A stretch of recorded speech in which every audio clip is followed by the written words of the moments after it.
Hello, and welcome to this video. And welcome to 2024.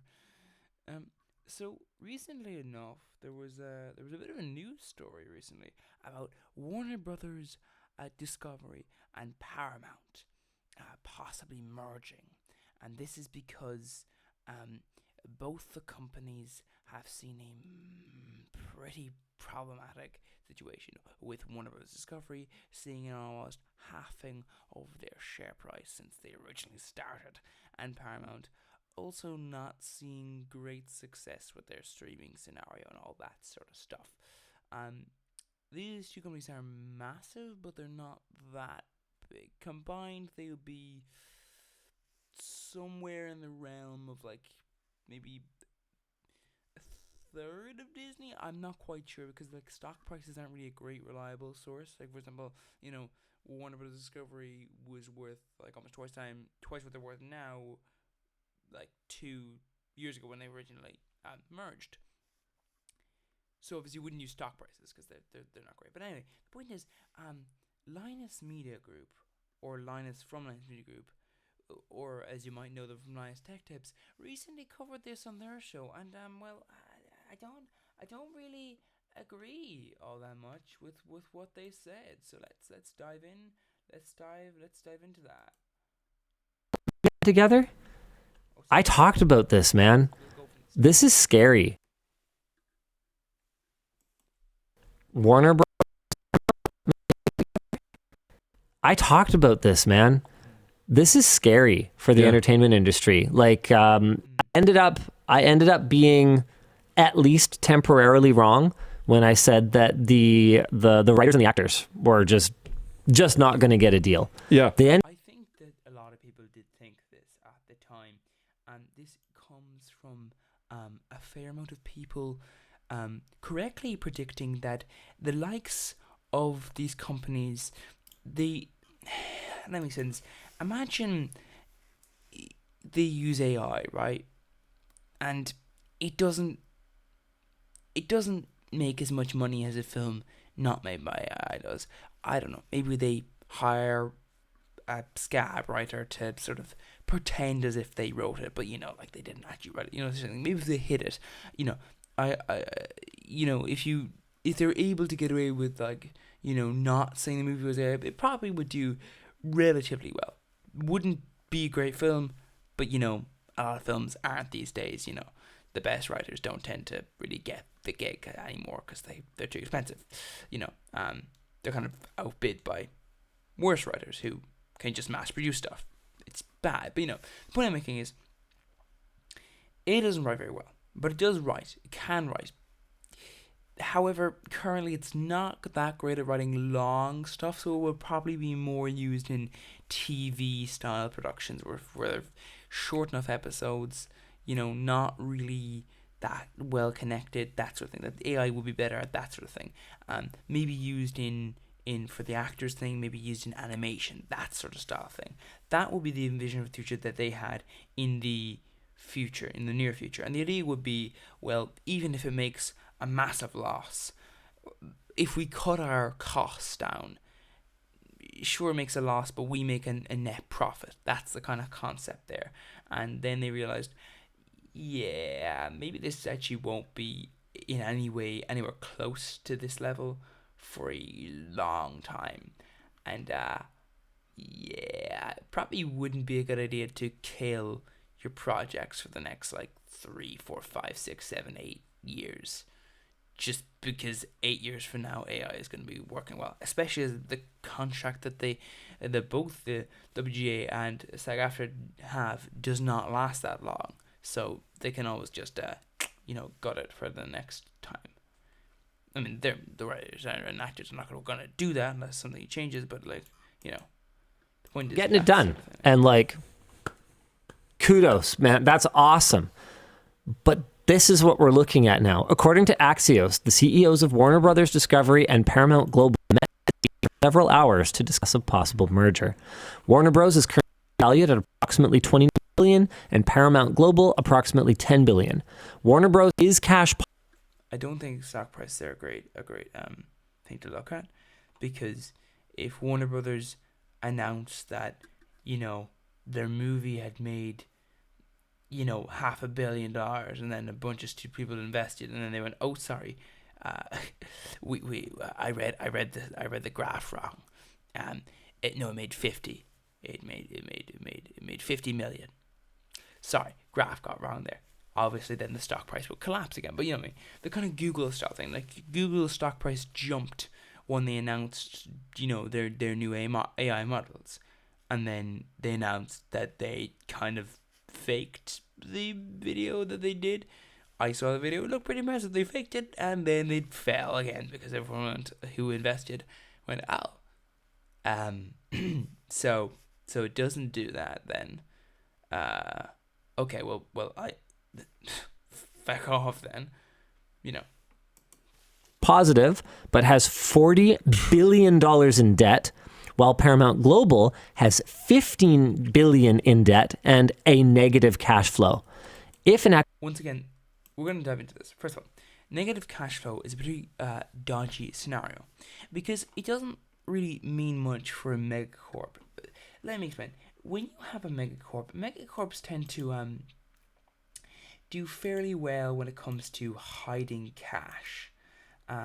They're not always the best when it comes to being very truthful on their cash flow. Except for obviously big investors. It's sort of the main thing. So that's one of the major problems with sort of having this style of, trusting stock prices and trusting these sort of things. I always feel very concerned when people in the media sphere do this, which is, the stock price is a news story. I would use a stock price, yes, but you wouldn't use that as a healthiness of a company. You also wouldn't really use cash flow as a healthiness for a company, because a company can drastically change their cash flow depending on the strategies they're using, as we'll get into later on in this video. It's complicated. Acquisition were to take place prior to April, Warner Bros. Would take a substantial tax penalty due to a provision. There is the question of, would this even be legal? Because this is a further sort of, monopolistic sort of thing in the market. Would this even be legal under US law? The US has been increasing in its anti-monopoly view. It's becoming a lot more aware of the fact that maybe it's not a great idea to let all these corporations form together. Now, it's a bit late, but it would potentially mean that the likes of Warner Brothers Discovery and Paramount could be made an example of, because Warner Brothers has already done this recently. It would be a perfect example to just say, no, you can't do that. And then use that attempt as a way of breaking up, starting the process of even breaking up Warner Brothers Discovery, and that sort of thing that they might want to be wary about. If you start drawing attention from the likes of these people. So it is a bit of a complicated thing there.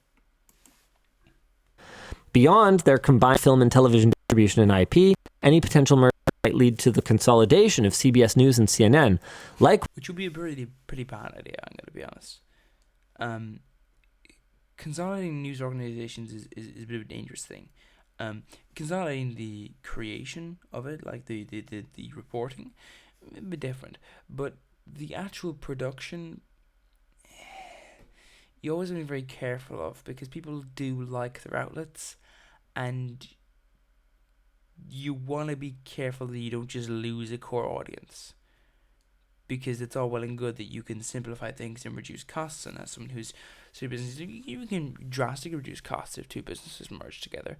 But the thing is, you can also then annoy your audience, and they can both go, I'm not happy with this, I'm going to leave. There's a reason why many mergers that try and cut down will do it with behind the scenes workers, or workers that are sort of front facing, but like, what I'm saying is, like, imagine two supermarket chains, combine, and Richard, who was, the person who worked behind the counter, who, scanned your products as they were counted up by the machine, is laid off because they're, combining the two shops together or something like that. Okay, you're probably not going to be too concerned about that, but if it's a product that's facing, and it's a media sphere, the media is a bit of a complicated one, because the worker that's being front-facing view that you can see, they are the kind of selling point almost of the product. Like, so are the people behind the scenes, but the people behind the scenes are only, you're only going to notice them when they're gone, and you're not going to know who they are, so you're not going to know where to go to follow them, if you know what I mean. Only in very prolific cases. There are very few cases where writers and people who actually are behind the shows get to leave and get to bring the audience with them. In general, it's going to be the people who are on screen, because it's the people you can recognize and and they've been made into brand names because, obviously, well, when they worked for that company, that was very profitable for them. Likewise, a combination of their 3 streaming services would allow them to better compete with rivals like Netflix. But here's the problem. Now, I will say one thing. Discovery is, by the way, a terrible advert for Max, as they call it. Paramount will be better, but still, Paramount stuff is it's one of those things where, with mergers and acquisitions, one of the problems is you'll have one thing. Let's see, like Disney, for example, originally made children's cartoons and the like. If they only had that brand name, they would be in terrible trouble, because you need to improve your brand image in the eyes of certain markets. Because the problem with Warner Brothers, for example, is they have a certain brand image, that they've managed to circle off a good bit rather.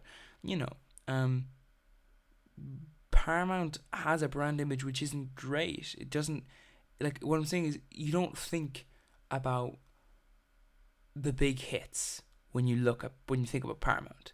It hasn't been successful at connecting its image with media as much, even though it has been, it owns the IP to a lot of really successful media, but it hasn't really been able to successfully tie it to that as Disney has. Disney is clearly identified with Marvel. It's clearly identified with Star Wars. It's clearly identified with a lot of media that is very successful. And it's that sort of thing where, like, it doesn't just own it, they own it. You know where to go for that content. But for some content, you have to look it up and go, oh, it's available on Paramount Plus? Okay. What else is there? If you have to sort of go there.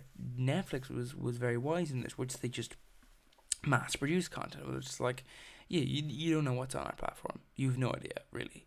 But there's just so much on here that you'll find something. Or rather, you probably won't find something, but you'll just spend all your time scrolling.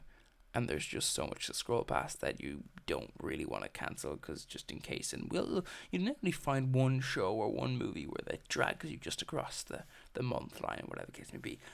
That's the kind of principle there. I think that Paramount Plus would definitely not be a great addition to an advertising model. Wouldn't be too likely to increase subscriptions. HBO Max is probably the biggest driver.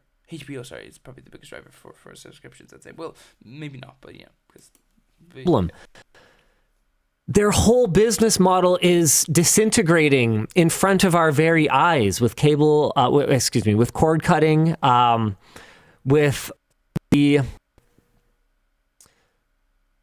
transition that appears to be taking place towards piracy due to frustration. Now, piracy occurs generally when people don't have the ability to access content, or it's too expensive, or the content is,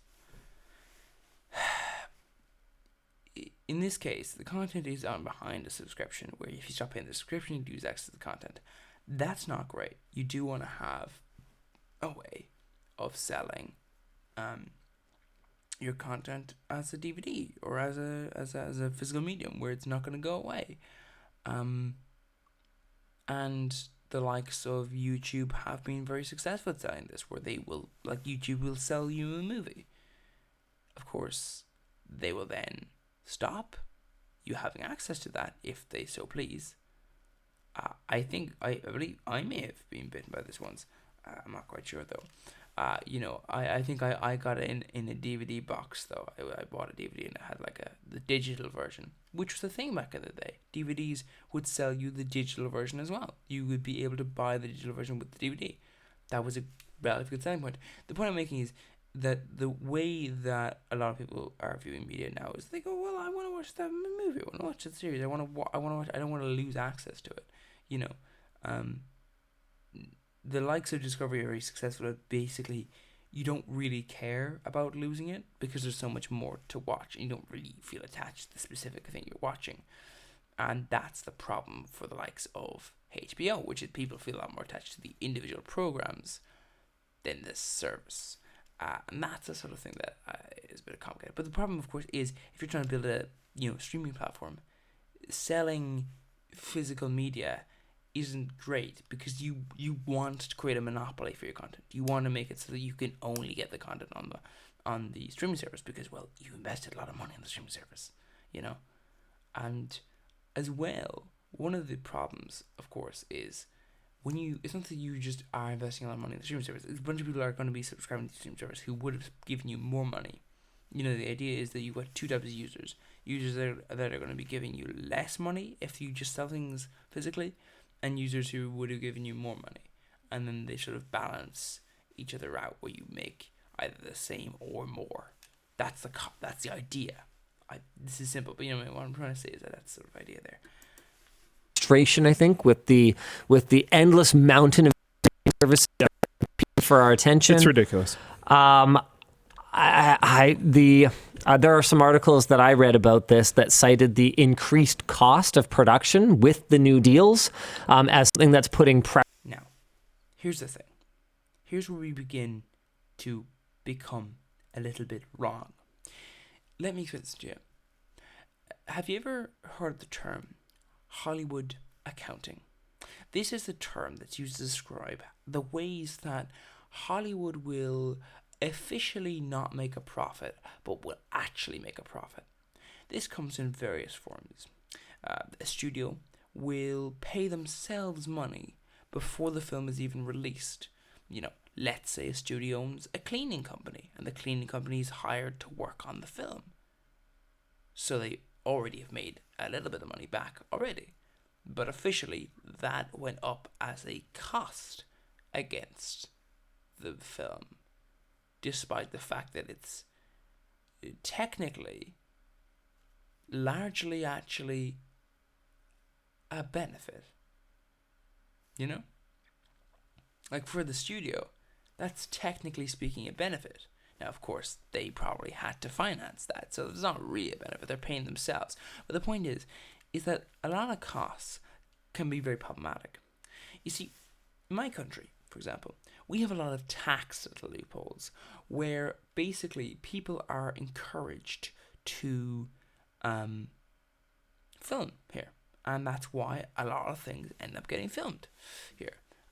Movies, things, and that's what happens in America as well. There's all sorts of places you can go to get nice little crispy monies from the government because, well, in many cases it's because there's, for example, in my country, there's very few actual films being made here naturally, so it's sort of like an artificial film culture where it's like, yeah, films are made here because we pay for it basically, and that sort of thing there.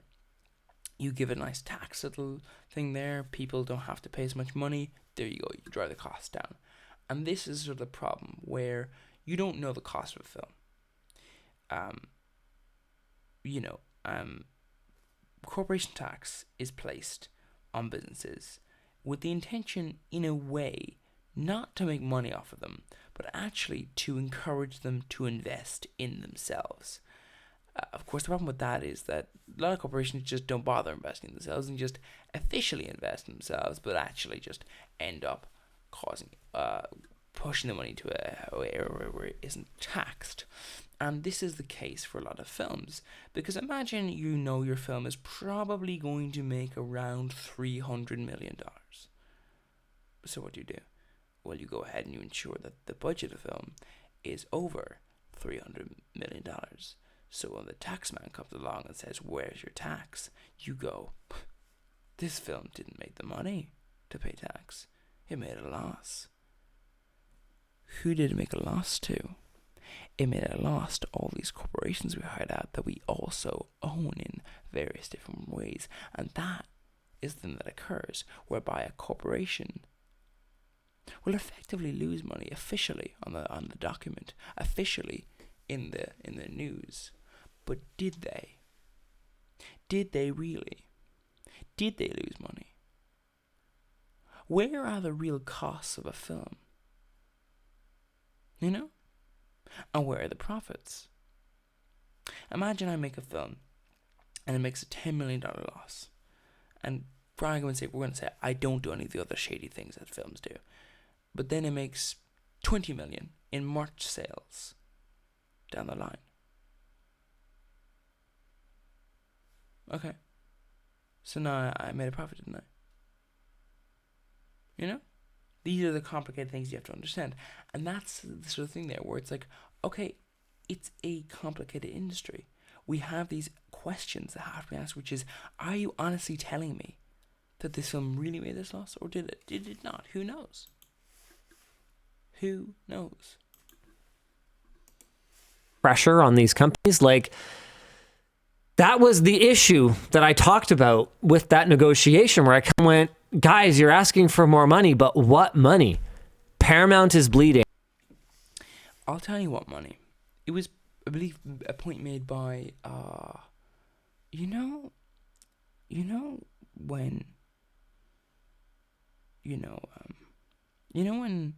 when the studios pay their executives, and they pay their executives hundreds of millions. Maybe that money, Linus. Maybe that money. Like, I'm not sure if Linus doesn't do, like little tax, dodgy things. Maybe Linus doesn't. You know, they're just playing ignorant because, well, you know, it's not great to admit to your audience that you do tax, not evasion but avoidance. By the way, all this is perfectly legal. But you know, it's not great to admit that to your audience. But most YouTubers do this, by the way. Like, I would imagine Linus does do this to a certain degree. Most YouTubers do. They get around tax with all the different ways. It's very funny. I remember I saw a YouTuber just admit it in a video, jokingly, like, "Oh, this is a business expense."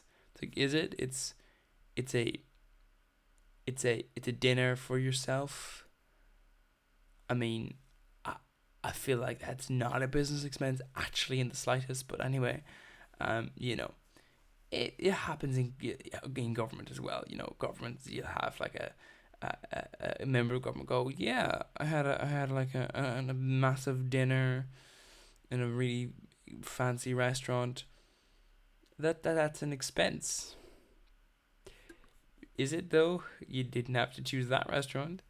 It kind of seems like if you were paying it for yourself, despite the fact that you could pay for it yourself, you wouldn't, because it's a rip-off. You know, the point I'm making is, at the end of the day, it feels like Linus should know this is not true. Warner Bros. Is, okay, cash flow positive, but has $40 billion in debt. That's not a sign of... You know how it got that debt? Because it merged with another corporation. It had to buy, effectively, another corporation. That's how it got that debt. Well, sorry, it wasn't. It got that. That's not really fair. It didn't buy that debt. Another corporation, its parent company, was like, "We actually don't want you anymore. Also, we're gonna unload you with all of our debt." So AT&T, I believe, was the person who corporation that created the debt. They borrowed a bunch of money to purchase Warner Media, Was it Warner Media or Time Warner? I'm not sure. Anyway, basically the whatever the corporation that Warner Brothers was at the time, and they had created a bunch of debt for this, and they said, okay, when they sold it off, well, we don't want this debt, so you have it. So to say this is not great because, first of all, the corporation didn't really create this debt as such. It was their parent company that created it. So arguably speaking, no. Also, they very much overpaid for that corporation. It's very interesting if you track the value of Warner Brothers. It's actually kind of sad. Like, obviously, it was never actually worth that much, but for the prices paid for it, it has been falling for quite some time. Like, it's insane. So what I'm trying to say is basically, it's not really as simple as all that. The business. Yeah. It's still profitable. So that's something. They have managed to weather the storm. Also, do you know how much money Netflix is in debt by? Like, do you? Because do you want to find out? Do you want to find out for a little second? This is a really fun discussion, by the way. Because let's just take a little look. I'm gonna go ahead and I'm gonna pull up the amount of money Netflix is in debt by. So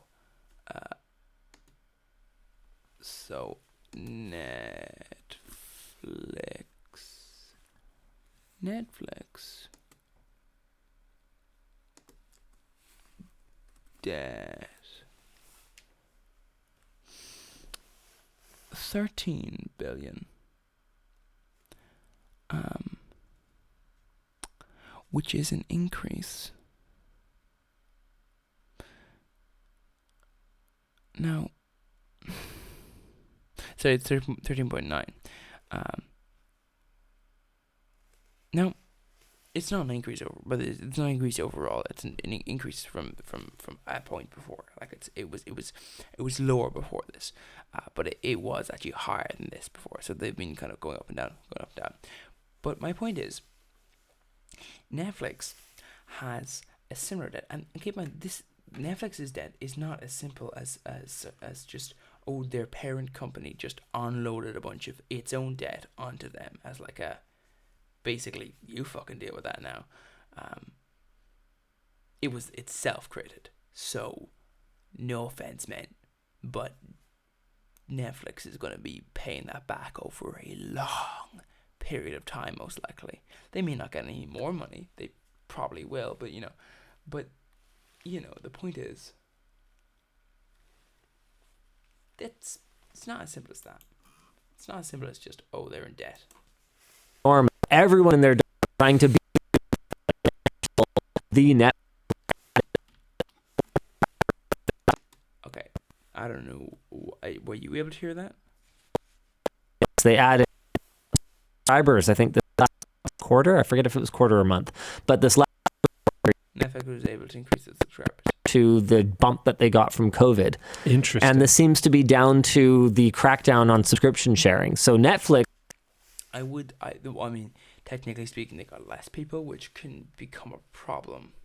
You see, the password sharing issue is that now they technically have less customers, but just more paying customers.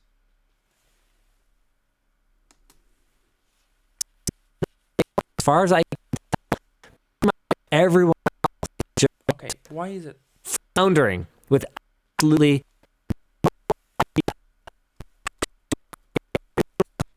that is compelling enough to drive people to subscribe, and it's I think, first of all, there's a decline in the economy. People are cutting out luxuries, and luxuries are certainly up there with, paying for streaming services.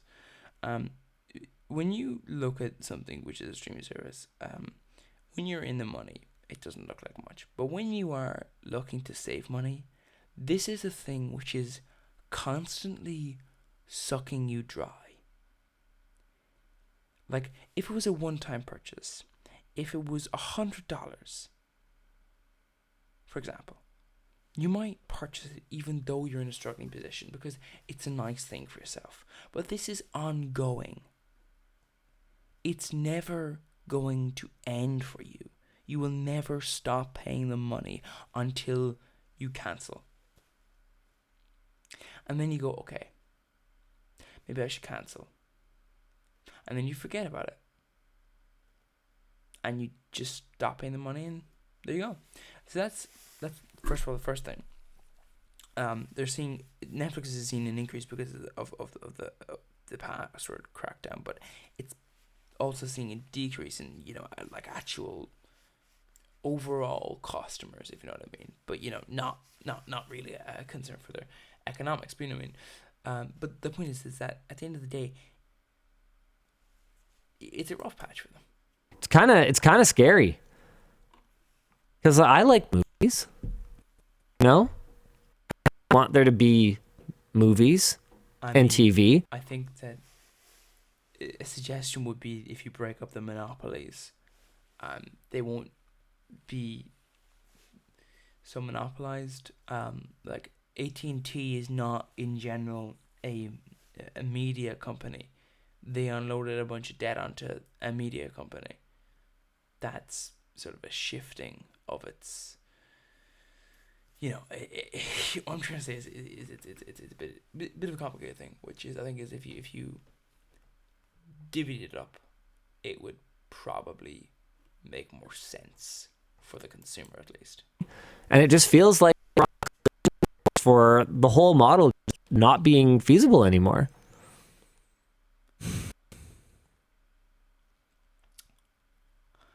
That's what monopolies do. Yeah, I'm sitting here thinking, like, I wonder how people would react.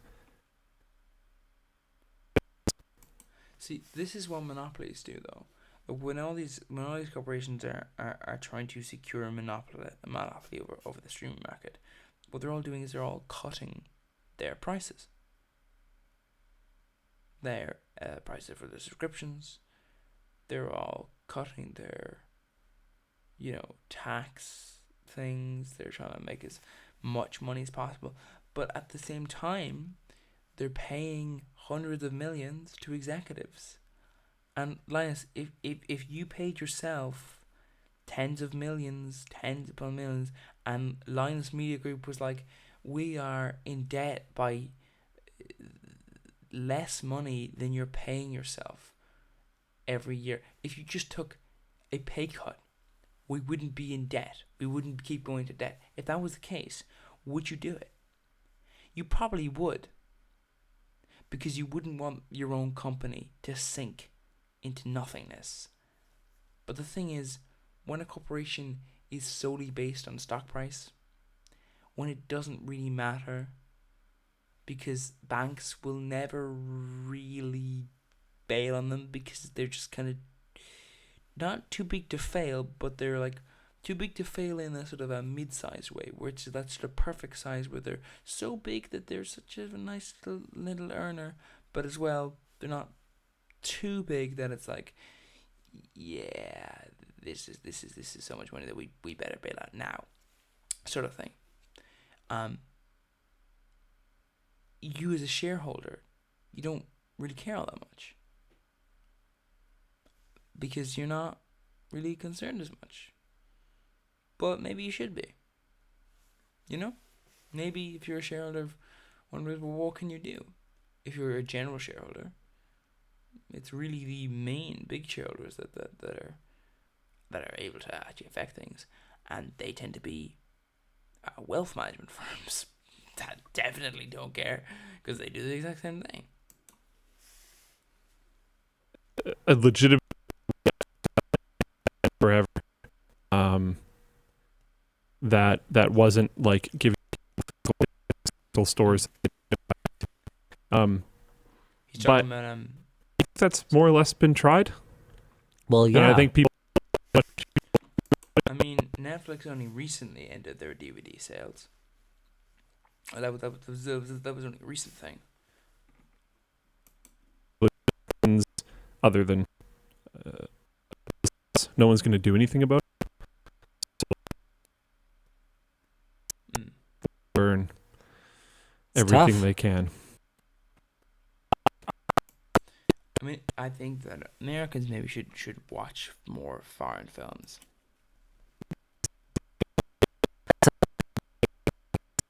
I'm not encouraging them to watch films. I'm saying that if they in like as an alternative. Why is this all clipped?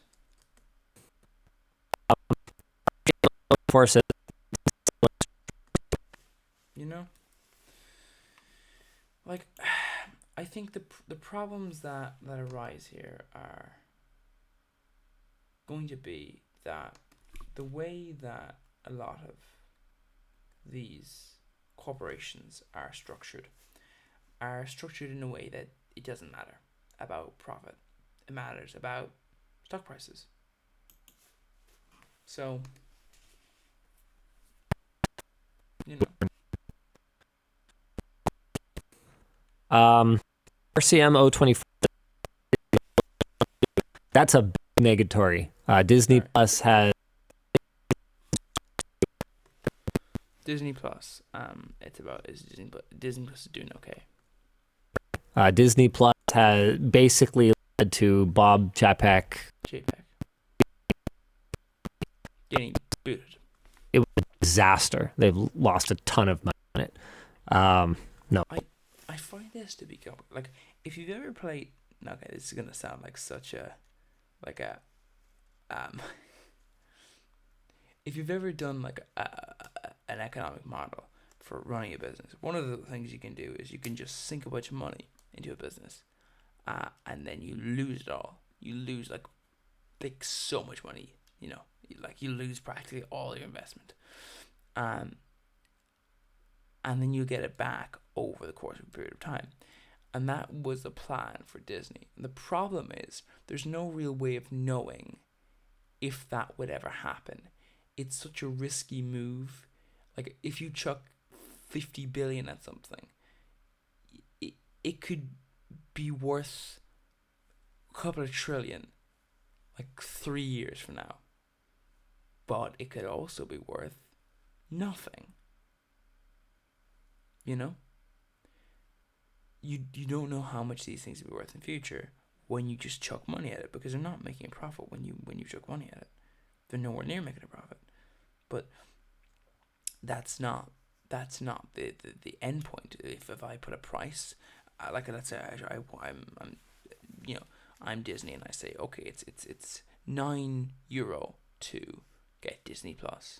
It's €9 now, but it'll be €10 in a few months.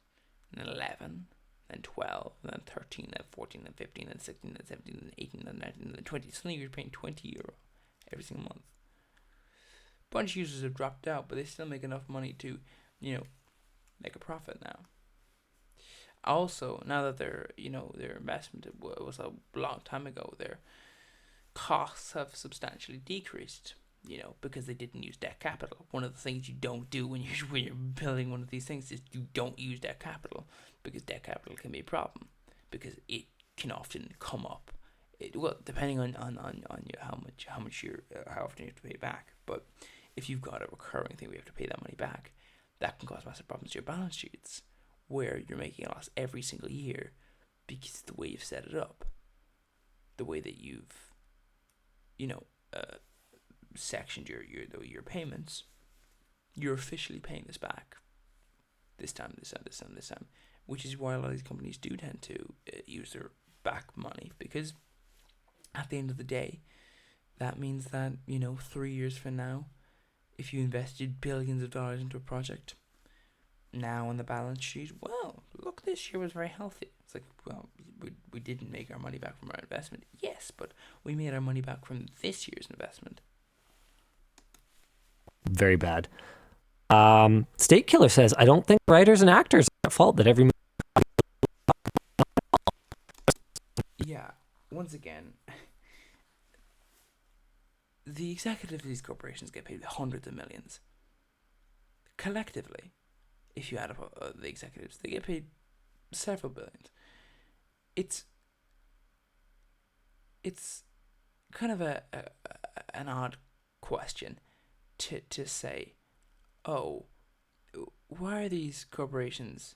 They can't pay the writer. Like, okay, maybe take a cut to your paycheck for one, and for another, you have no idea how much they actually make or lose, or how much anything costs, because everything is about branding. If you made a video where you said this video cost us $10 million, and then like you were like, well, I mean, I did pay myself 9 million for my appearance in this video, so and then the person I was in the video was with, we also paid them 1 million. So this video actually cost us nothing if you remove the people. And it provided very little value to this. So really, the video cost practically nothing. And that's the sort of thing there where you go, okay, if we examine this, we go, how can we cut the fat? The best place to go to cut the fat is the executives. Unfortunately, the executives are also people who are making those kind of decisions, so they're not unlikely to do that. Saying. But what I was saying was that they're asking.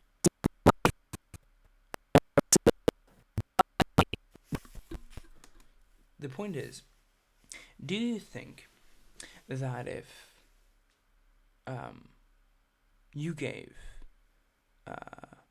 David Laszloff, do you think if you gave David Laszloff all the money he was earning, and you gave it instead in a promise for shares? Okay, wait, no, to do that we need to have those shares, so we're going to need to buy them back from the market. Are we? We're going to need to buy those shares back. All these things become very complicated. How do you pay an executive in order so that that executive will make the decision to pay themselves that? That's the problem. Because executives tend to end up basically paying themselves just with the approval of the board. You know, it's complicated, changes from company to company, but oftentimes that is the sort of case there where an executive is like, I ain't going to pay myself this, and the board is like, okay. You know? Oh, sorry. Profitable. These companies are to run these productions profitably, and no, that's not, certainly not. Once again, if you said the One Show made no profit this episode because, you know, Linus and Luke were paid, you know, millions for their appearance, you wouldn't go, oh, they're making no, they're not profitable. Why are they not profitable? We have to examine why they're not profitable. Where's the money going? How come these films are costing hundreds of millions? How come these corporations aren't making so much profit? Where does that debt come from? Examine these things. Don't just go, oh, look, the debt is there. Oh, look, it didn't make a profit. Oh, look, the costs were there. Okay, where did the money go to? You know? If I said to you, oh, sorry, I've no money to pay you. I had $100, but then I put it into my other pocket. But it's not in this one now, so I've got no money in this pocket. Sorry. No can do. Well, but you still have the money. No, but it's not in this pocket anymore. So, you know. Like, if that's what you said to the government, they pretty soon turn around and say, no, we don't really care that you moved it from one pocket to another. You have it, so you pay your tax. That's what ends up happening there. You know, I'm just saying these things are a very complicated thing there. It's just very... It means that the money they're asking for just there. Right? Like when, like I can absolutely... Amazon driver going, well, Amazon's post. How exactly do they pay Bob Jacob, Bob Iger, David Laszloff, all these people? How do they pay them hundreds of millions, tens of millions? How do they pay them these salaries when they're definitely not providing the value? If Linus, you know, with a new person at the company, if they were paying them, let's say they paid them $10 million, and they made a bunch of changes, made a bunch of decisions, and the Alliance Media Group plunged into $100 million debt, and they weren't able to get their way out. They had to contact the bank or the moneylender or whatever who gave them the debt and rearrange the payouts because they couldn't meet the payouts. And they had financial projections where they'd be paying this debt off for the next 50 years. Would you think it would be wise to not only keep this person, but also continue to pay them tens of millions? Because most people would say, no, their actions resulted in the corporation losing so much money. And this is an example you even gave yourself, where the CEO of Disney was axed, and they brought in the old CEO. Corporations sometimes do axe people for causing these things, but you know what Disney saw? Disney saw a stock price collapse. They saw a massive fall in stock price.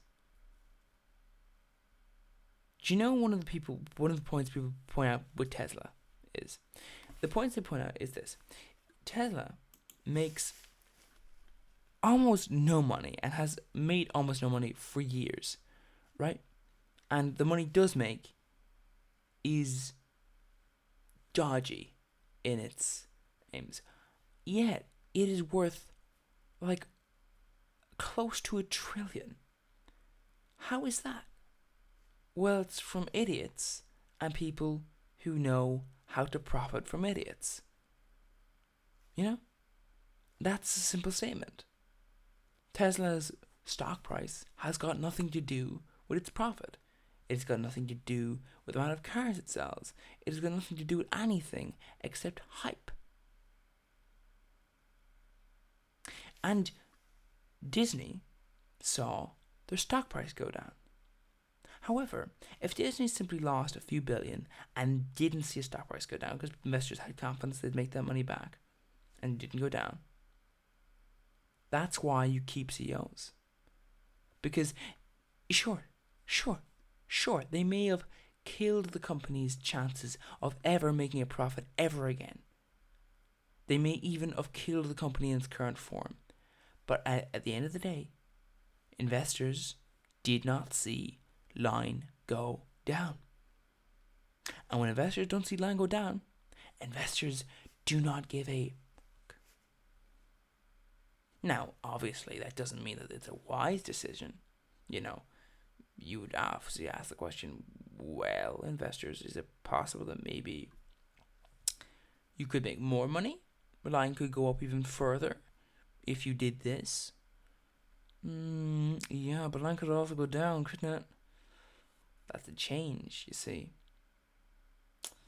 And the problem would be when your investors are mostly made up of, you know, hedge funds and wealth management firms, they tend to want to keep things the status quo. And when you start challenging the status quo, they might just sell out of spite, because at the end of the day, they might make not as much money as they could make, but they do not make a loss. And as long as, once again, they're not making a loss in stock price, then it doesn't matter. That's the key point. This has never been about profit. This has always been about stock prices. And also, even if we discuss profits are also dodgy, because who knows where that money's going? Am I struggling this way? Some of it, but if there is, right, but Amazon might say, yeah, but the thing is, we're charging the customer this much for the delivery. We're actually paying you quite a fair amount for how much we're charging. Obviously, could we charge more for the delivery? Yes, but where we're making our money is not necessarily from the delivery.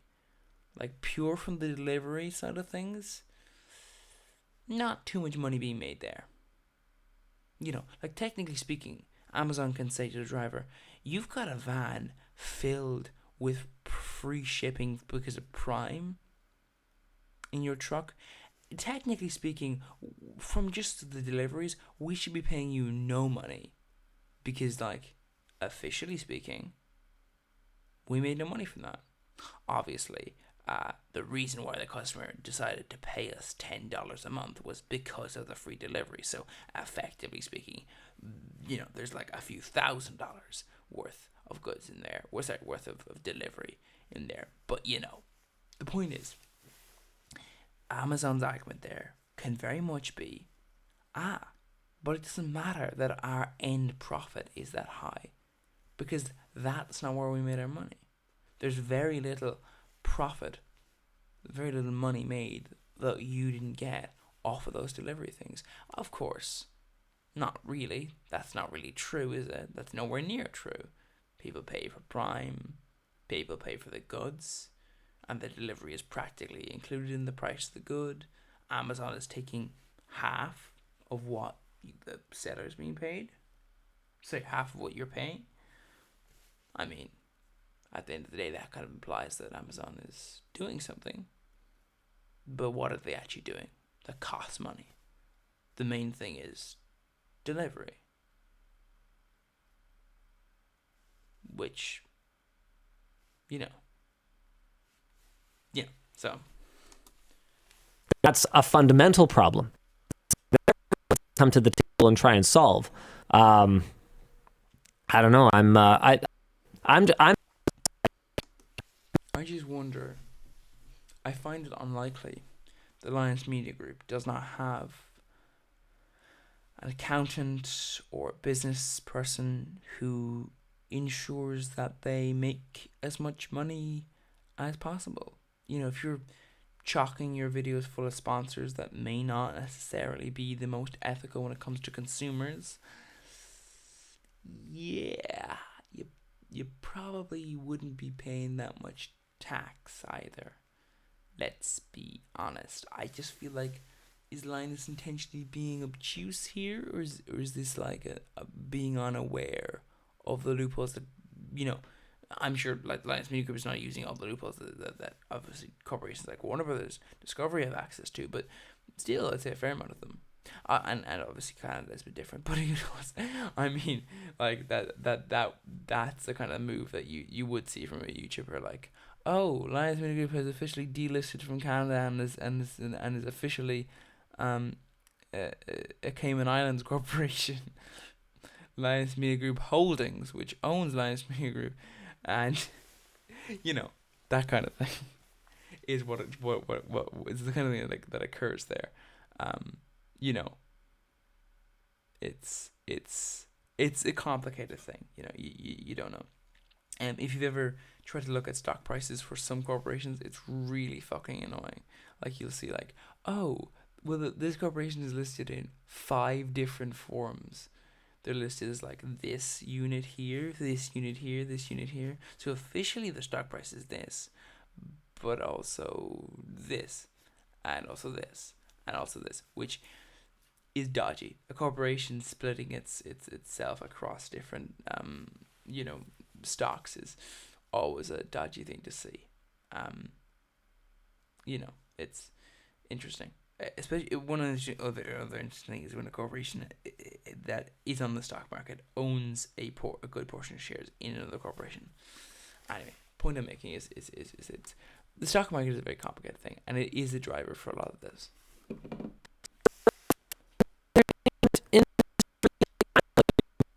Okay.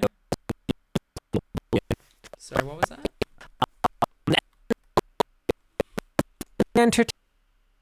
Entertainment industry, like, kind of like, we make content, we make videos, and you guys watch them hopefully, and like, that's great.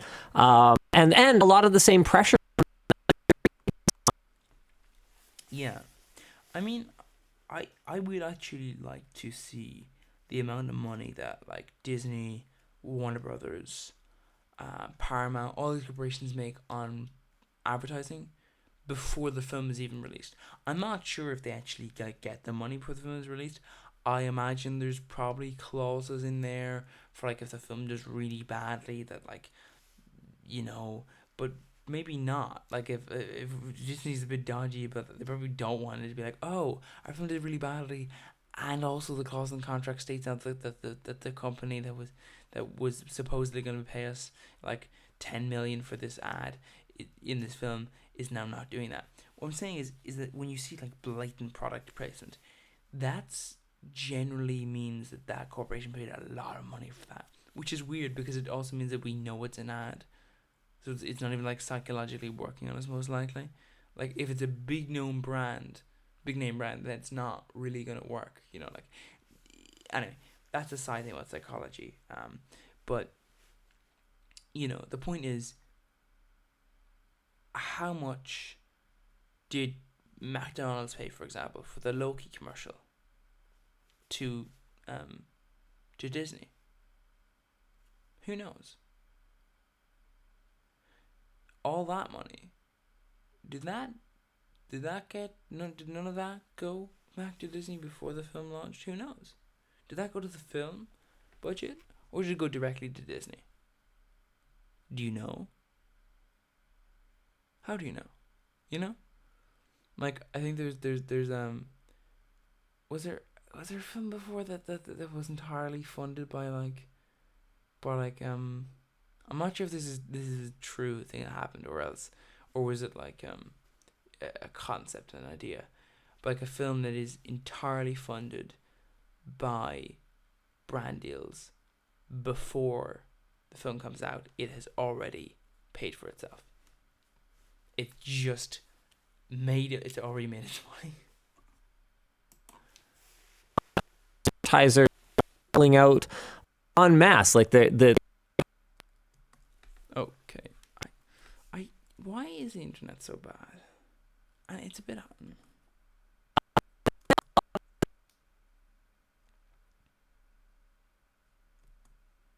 that industry exist on. Yeah, I mean,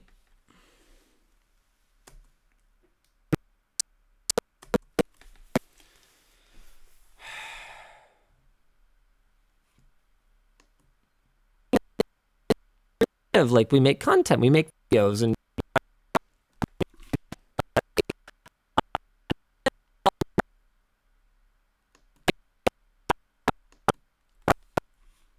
I mean,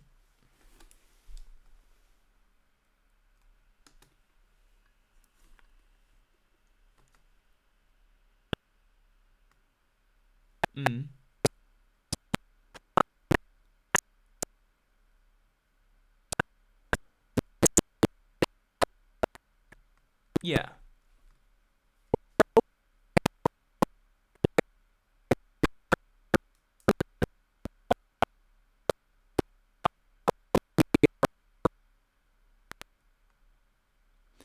I think that with a lot of the way that a lot of YouTubers work, they're not very open and honest about the fact that they make a colossal amount of money on their costs. Like, if you examine the cost that it is to run a YouTube channel, it's tiny if you really, really, really, really want to scrimp and save.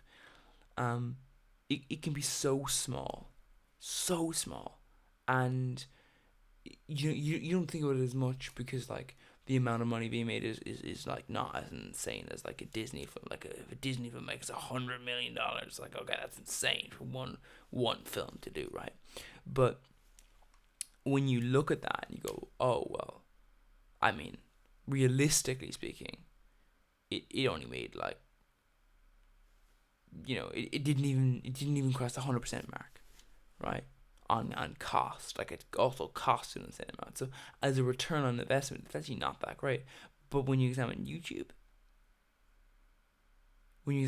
and someone has like costs of like, 10 grand and they make like 100,000, that's an insane amount. Like that's like, wow, like 1,000%. Woo. Cost that much, and they aren't underwater, but we definitely see the same pressures. But the thing is, you could make them officially underwater if you wanted to. You could get Linus equipment holdings and rent all of your equipment off of Linus Equipment Holdings that you also own, that means that, officially speaking, Linus Media Group doesn't actually make a profit because they're spending so much money on equipment. Well, why don't they just buy the equipment? Huh? I wonder why they don't just buy the equipment. I mean, they make so much videos using the same equipment. I mean, why don't they just buy? Oh, wait. Yeah, that's why. Because Linus Equipment Holdings is owned by Linus. So, it doesn't actually matter. Because for Linus, it's better for Linus. That's what I'm trying to say.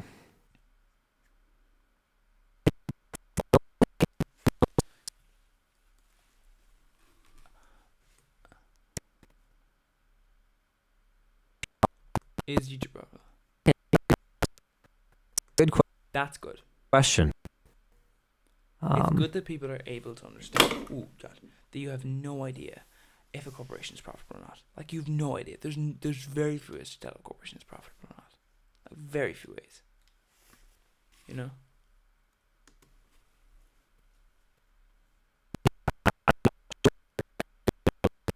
Just like sort of a giant cash sink data funnel, legitimately profitable business now. They've certainly made steps that seem like they're trying to make it. I think that when people start saying things like, "Oh, they're looking for pennies under the couch cushions," okay. I'm not sure if you realize, but like, if YouTube is like, "Oh, we found these pennies under the couch cushions," $300 million. That's in pennies. Yeah. That might seem odd, and it is in general, but really, it's like, okay, but why wouldn't they be doing that? You know, why wouldn't they be maximizing the amount of money that they can make? In general, you don't do maximizing money as you can make because you hurt your business in the long term. But with these things, you don't really hurt your business in the long term. Like, testing your business's strength for the future is a smart thing to do, because you don't want to be in a business where you're like, oh, we're doing really, really well for ourselves. Oh, we've seen a massive fall. It's much nicer to have a more steady fall, where people go, oh, your business is dying. I'm like, I mean, is it though? It's not really, you know, that kind of thing.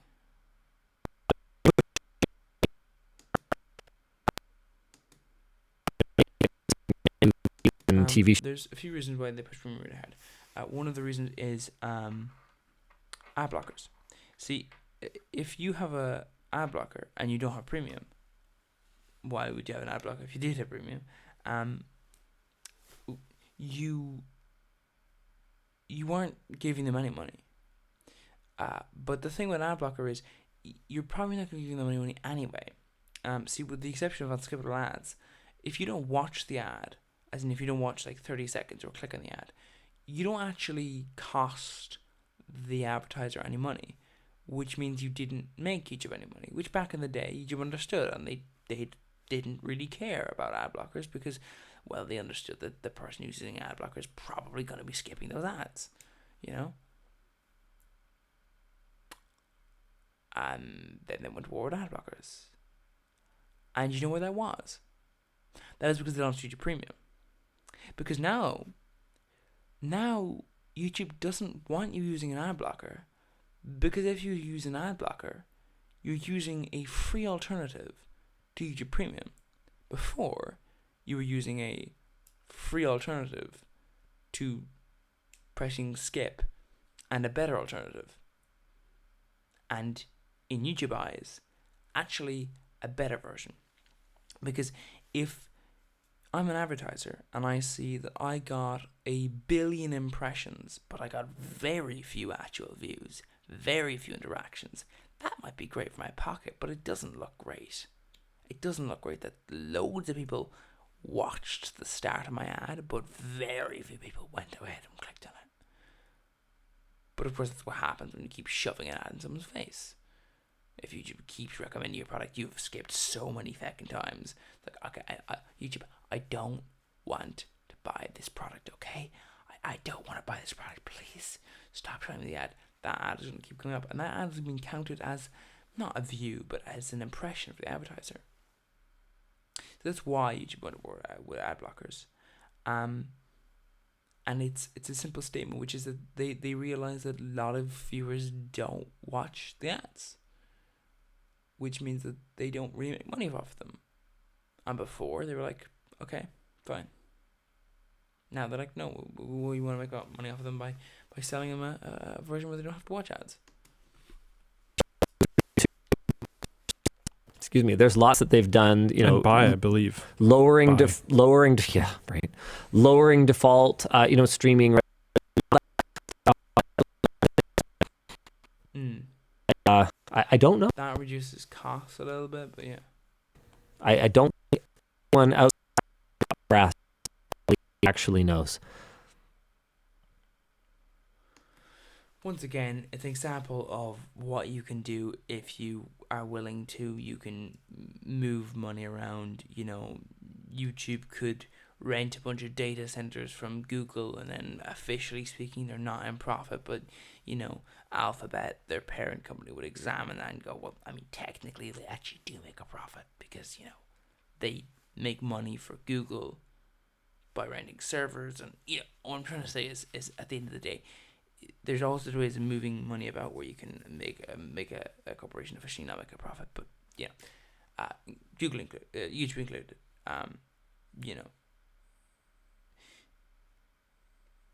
When a corporation starts to dig around the couch, Christians, you might say that's a sign that it's not profitable or whatever.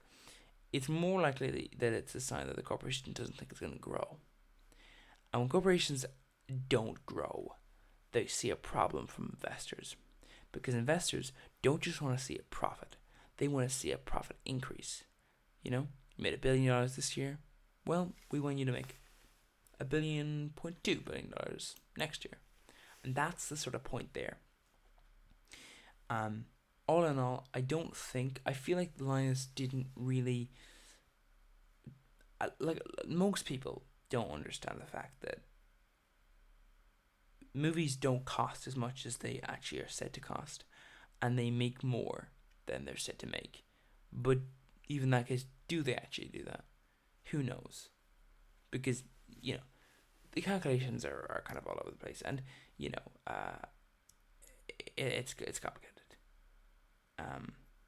But yeah, thank you, and sorry for the choppiness of the video. Goodbye.